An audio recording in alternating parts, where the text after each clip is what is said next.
Welcome to Jersey Beast TV. So today we're going to talk a little bit about booze, alcohol, and how it affects your gains in the gym, whether it's getting stronger, building muscle, burning body fat.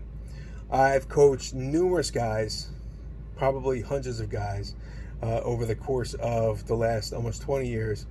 And for whatever reason, whenever we talk about getting in shape and starting the process of making better decisions and making better choices, in their heads, their better choices and better decisions when it comes to alcohol is just choosing different alcohol. So for whatever reason, alcohol and coffee are like the two things people just can't seem to release from their grasp. Now, I'll be honest with you, I like to drink myself. I'm a bourbon guy, whiskey in general, but mostly bourbon, scotch in a close second. When it comes to myself, and I'm looking to lean out and get in shape, I have no problem cutting alcohol out. And the same goes with specific foods and certain foods, because mentally, I know that that's what it takes to get where I want to be. So we're going to dive into this topic today and kind of, hit on all bases and just try and see if we can clear this up for some of you who may have this mentality, this skewed mentality around alcohol. So, when it comes to booze, there's a few things that you need to know. Alcohol has calories, right? So if your main goal is fat loss, and the rule of thumb is you have to lose 3,500 calories, to burn 3,500 calories to lose 1 pound of fat, right?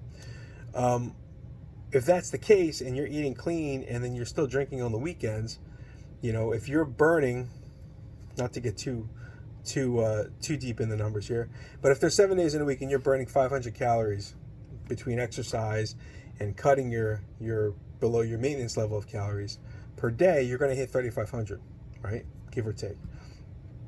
If you're reintroducing booze on the weekends, let's say you're good all week and you're reintroducing alcohol on the weekends and you're having 3, 4, 5, maybe 6 drinks a night, and each drink is 100 calories, you could just check off 600 calories right off the bat off of that daily, weekly total of 3,500. So you're almost taking 3 steps forward and 2 steps back, or 3 steps forward and 4 steps back, depending on how much booze you drink. So there's calories in alcohol. When it comes to my perspective, it doesn't matter whether it's clear alcohol or beer or light beer, or you're switching to wine. It doesn't matter. Calories, there are calories in alcohol. And some alcohol has sugar, right? Alcohol comes from grain, right? So a lot of it comes from grain or grapes. So you have to remember there's sugar in some of these alcohols as well. So you're not just taking in calories from alcohol, you're taking in the calories from sugar. And we all know the effects of sugar and what that does to your body. Spikes in insulin, which is not necessarily good unless you time it properly. And so you're ultimately reintroducing sugar into your body. You're ultimately reintroducing more calories into your body when you're looking to reduce sugar and reduce calories. That's number one. You have to wrap your head around that. Number two is when you ingest alcohol is fucking poison, right? That's why you get drunk. That's why your body, that's why people get sick. If they drink too much, they wind up throwing up, right? Excuse me, because your body's trying to get rid of it. And you get drunk when your body tries to metabolize the alcohol. So, when it comes to your body trying to get rid of it, your body's going to burn off the calories from alcohol first. So it doesn't matter if you were in a caloric deficit or you're following keto and you had a couple drinks. The second you drink alcohol, your body tries to get rid of that first. So it puts everything else and pumps the brakes on that. So you got to know that. The third issue with alcohol is that it affects your hormones. It's said that alcohol increases estrogen levels, which obviously if you're a guy, you need estrogen, right? It's healthy to have estrogen. There's a certain range you should be in, but you don't want excess estrogen, right? That's why guys drink a lot of beer. They wind up getting like floppy man boobs. It's for that reason. So just a few things you have to know when it comes to alcohol. I tend to see guys that eat good all week, and then they may not binge drink on the weekends, but they reward themselves with booze. And you know, you can do that, but you either have to know when to cut it off. If you have one drink, if you have one or two drinks, I'm going to say two because most people don't have one. If you have one or two drinks on a Friday or Saturday night, it's not gonna make or break the bank. It's not gonna totally crush your gains. But if you're gonna have one or two drinks, in my eyes, like, people drink to get drunk, right? Why would you drink one drink? So most people, they have one drink, they have two, they have three, they have four, and they keep going up the ladder of having more drinks. And the more drinks you take, to lower your willpower, right, when it comes to having more drinks, excuse me, and eating shitty food. You make poor decisions with food. I know I've been drunk, and I make terrible decisions with food. And that's everybody.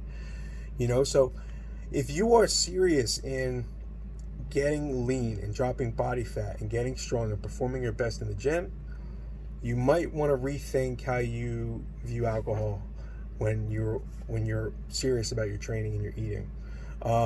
Again, personal decision, personal preference. There are plenty of guys who are happy with the time they put in the gym and happy with, getting their drinks in on the weekends. I could care less. It doesn't affect me at all. It doesn't matter. That's a personal choice. But if you are looking to get in better shape and you are looking to really maximize your results and get the fastest results in minimal time, might be a good idea to cut out alcohol for a little while. You're going to see that your energy levels are better. You're going to see that you sleep better. You're going to see that you actually are stronger in the gym. You actually feel better in the morning, obviously. And you're going to burn fat faster. Alcohol is a topic like any other one, right, when it comes to this training and nutrition thing.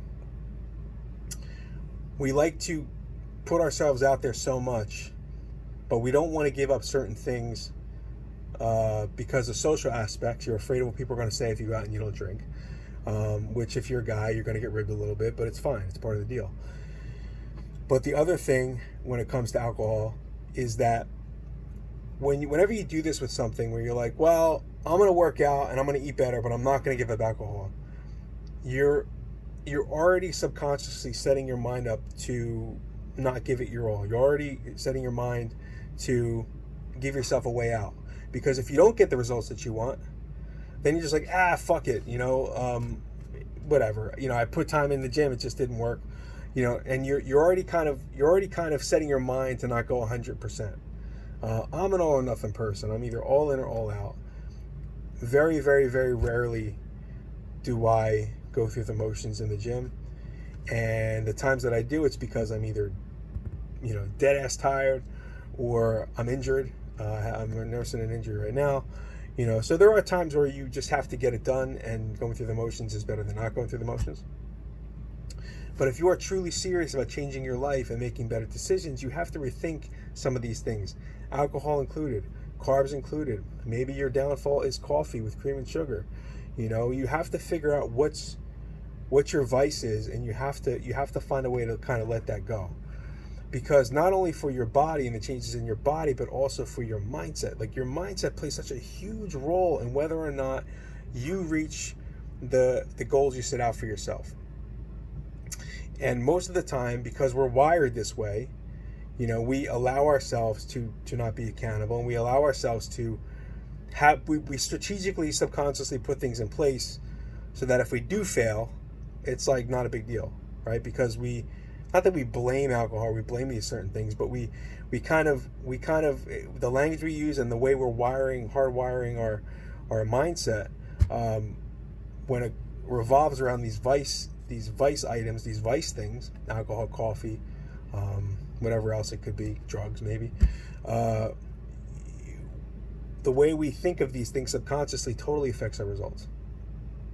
But we allow ourselves to do that, and we're okay with it because we, deep down inside, we secretly, if I don't know if this makes sense, we secretly don't want to get those results, right? Because we're afraid of what could happen if that actually does happen.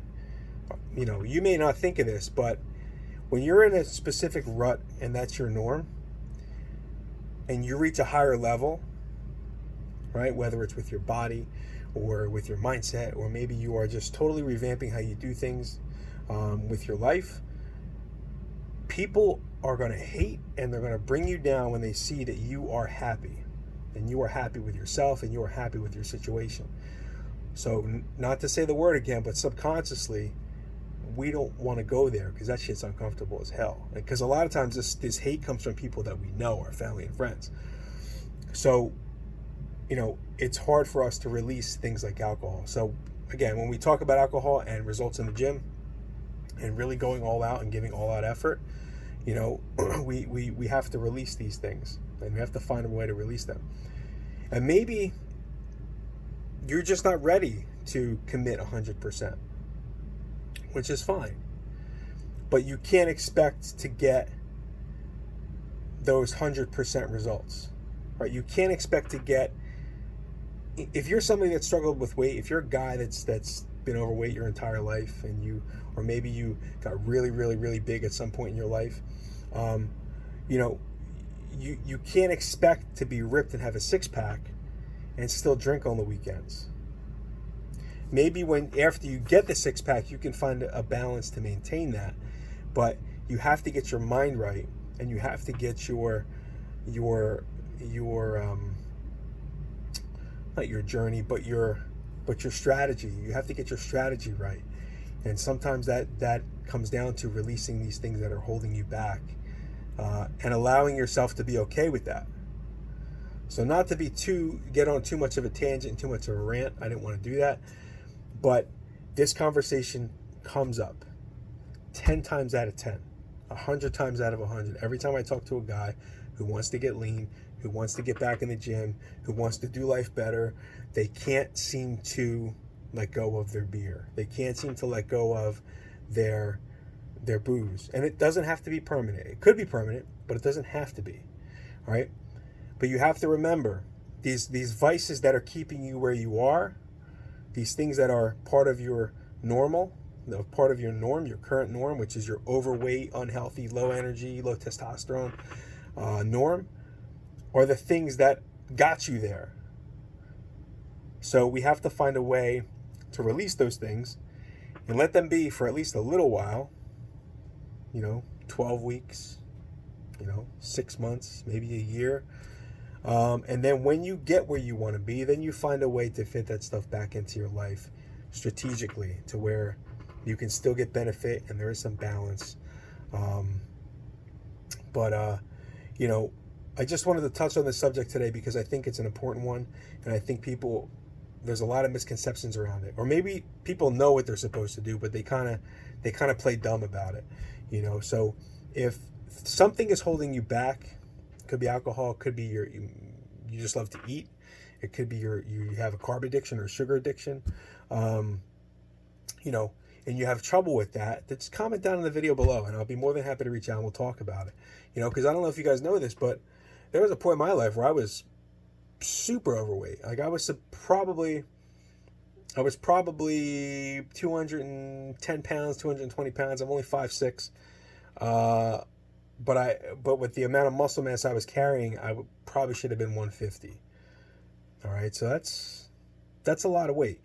And I wound up dropping that weight by not drinking anymore, not smoking cigarettes because I used to smoke cigarettes, not really dialing in my diet and not allowing myself to cheat. When we allow ourselves these cheat days, again, we're giving ourselves a way out. You have to earn that cheat day, motherfucker. Like you can't just start a fitness program and reward yourself with a cheat day. If you're serious about getting results that you want, you got to dial that shit in. You got to dial in your mindset. You got to dial in your training program.